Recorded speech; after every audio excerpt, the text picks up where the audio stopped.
नमस्कार। मैं हूं मनमोहन भट्ट। मेरे साथ इस समय एक छोटी सी चर्चा करने के लिए हैं डॉक्टर रमेश पोखरियाल निशंक, जो उत्तराखंड के पूर्व मुख्यमंत्री हैं और देश के पूर्व शिक्षा मंत्री रहे हैं। डॉक्टर निशंक ने एक बात कही जिस पर कई तरीके की प्रतिक्रियाएं आ रही हैं। डॉक्टर साहब, आपने कहा कि जांच होनी चाहिए, कड़ाई से जांच होनी चाहिए, खासतौर से उस मामले पर जब कहा गया कि विधानसभा के भीतर कहा गया कि 500 करोड़ रुपए में सरकार गिराने की साजिश रची गई। क्या आप देखते हैं क्या होना चाहिए?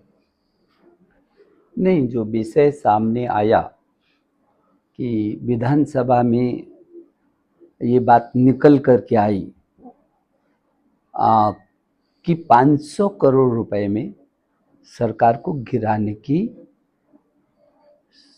का षड्यंत्र रचा गया। वो जो केवल कहा ही नहीं गया, वो नाम भी सामने आए कि किसने किया। तो गंभीर विषय है। किसी चुनी हुई सरकार को कोई पैसों में गिराने की कोशिश करे तो इससे ज़्यादा खतरनाक बात किसी भी लोकतंत्र के लिए क्या हो सकती है। और इसलिए मैंने ये कहा था कि ये गंभीर विषय है। विधानसभा का जो पटल होता है, ये हमारी लोकतांत्रिक ऐसी संस्थाएं हैं जो लोकतंत्र का सबसे बड़ा मंदिर है। वो हमारा इस राज्य का उसकी एक एक शब्द की गरिमा होती है। और इसलिए मैंने कहा कि ये बहुत गंभीर विषय है। ये जो बात सामने निकल कर के आई है, तत्काल इस पर कार्रवाई होनी चाहिए। और यदि इस राज्य में भी इस तरीके के षड्यंत्र हो रहे हैं तो ये खतरनाक है। और उन लोगों को जो षड्यंत्रों में जुटे हुए हैं उनका खुलासा होना चाहिए हर हालत में। कार्रवाई क्या होनी चाहिए? आप मतलब क्या देखते हैं, कार्रवाई क्या करनी चाहिए राज्य सरकार को? नहीं, क्यों नहीं कार्रवाई कर? विधानसभा अध्यक्ष को भी कहना चाहिए। यदि कहीं से बात उठ रही है तो विधानसभा के पटल पर ये बात कही गई है तो उनको भी करना चाहिए। और गवर्नमेंट को तो, गवर्नमेंट के लिए तो ये पूरी बात ही कही गई है, तो गवर्नमेंट को भी उसके साक्ष्य जुटाने चाहिए कि अंततोगत्वा बात कहाँ से आई और क्या क्यों आई, और यदि आई तो कहीं सत्यता होगी तभी तो आई। तो ये कौन सी एजेंसी है उत्तराखंड में जो इस तरीके के प्रकरण की जांच कर सकती है, या आप चाहते हैं कि इस तरीके का नहीं, प्रकरण गंभीर है? ये तो सरकार का विषय है। वो किससे जांच कराना चाहती है, क्या कराना चाहती है, वो सरकार का विषय है। कि सरकार के बारे में ये कहा गया, मुख्यमंत्री कोई वो है कि खरीद फरोख्त कर दो कि कभी एक मुख्यमंत्री को बदलने के लिए 500 करोड़ दे दो, फिर किसी को सरकार को हटाने के लिए। ये जो लोकतंत्र है, इसको कमजोर करने की कोई भी मंशा को किसी कीमत पर बर्दाश्त नहीं होना चाहिए।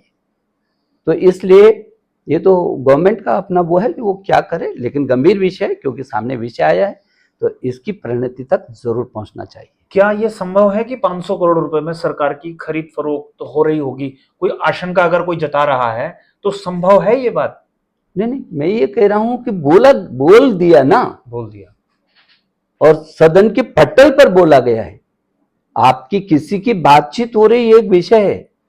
किसी ने कोई भाषण में भी, कभी भाषण में भी नहीं बोलना चाहिए, लेकिन यदि किसी नुक्कड़ सभा में किसी ने बोल दिया तो भी समझ में आता है। लेकिन आप एक संवैधानिक संस्था जिसका एक एक शब्द का मूल्य होता है, वहां पर कही गई बातों की प्रामाणिकता होती है, तो इसलिए निश्चित तभी तो बोला होगा जब ये हुआ होगा। उनके पास, जिन्होंने भी कहा, उनके पास प्रमाण होंगे। बिना प्रमाणों के कैसे कोई कह देगा? तो इसलिए निश्चित उन्होंने जिस आत्मविश्वास के साथ बोला है, तो वो खतरनाक बात है कि कोई किसी को भी सरकार को गिराए, चुनी हुई सरकार को कोई भी गिराए, ये किसी कीमत पर बर्दाश्त नहीं होना चाहिए। ये लोकतंत्र के लिए खतरा है और इस ढंग की प्रवृत्तियां निश्चित उन पर अंकुश ही नहीं होना चाहिए।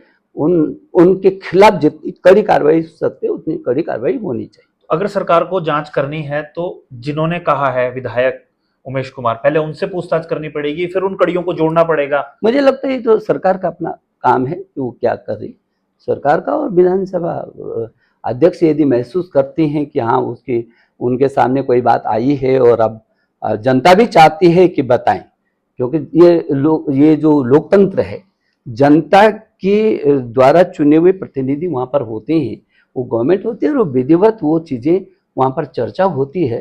तो इस प्रदेश की जनता का ये अधिकार है ये जानने का कि ऐसा क्यों हो रहा है। सर, आपको थोड़ा सा आश्चर्य नहीं लगा कि जब ये बात बोली गई विधानसभा के भीतर, तो जितने विधायक थे, विधानसभा अध्यक्षा थी, सरकार के मंत्री थे, उन्होंने कोई प्रतिक्रिया नहीं दी उस पर जैसी आनी चाहिए थी?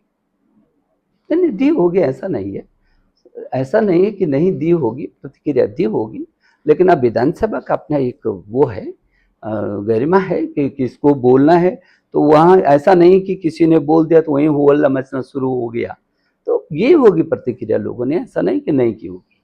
पर जांच होनी चाहिए, आप ये बात कहते हैं? आप क्या कहते हैं, नहीं होनी चाहिए? नहीं, मैं सवाल पूछ रहा हूँ। नहीं, मैं भी जांच सवाल होनी चाहिए ना। मैं भी सवाल क्योंकि आप पत्रकार है जी। तो अब किसी भी आम व्यक्ति को, मैं ही नहीं, आप ही नहीं, कोई भी ये तो चाहेगा ना कि किसी भी राज्य में ऐसा देश में नहीं होना चाहिए, मतलब सच्चाई सामने आनी चाहिए। सच्चाई सामने आनी चाहिए। तो डॉक्टर रमेश पोखरियाल निशंक साहब का स्पष्ट मानना है कि जो बात विधानसभा में बोली गई है उसका संज्ञान विधानसभा अध्यक्षा को लेना चाहिए और उत्तराखंड सरकार को लेना चाहिए, ताकि सच्चाई सबकी आंखों के सामने आ सके। देखना यह होगा कि क्या विधानसभा अध्यक्षा या सरकार इस पर संज्ञान लेती है या यह मामला ऐसी चर्चाओं में रहता है और समाप्त हो जाता है। नमस्कार।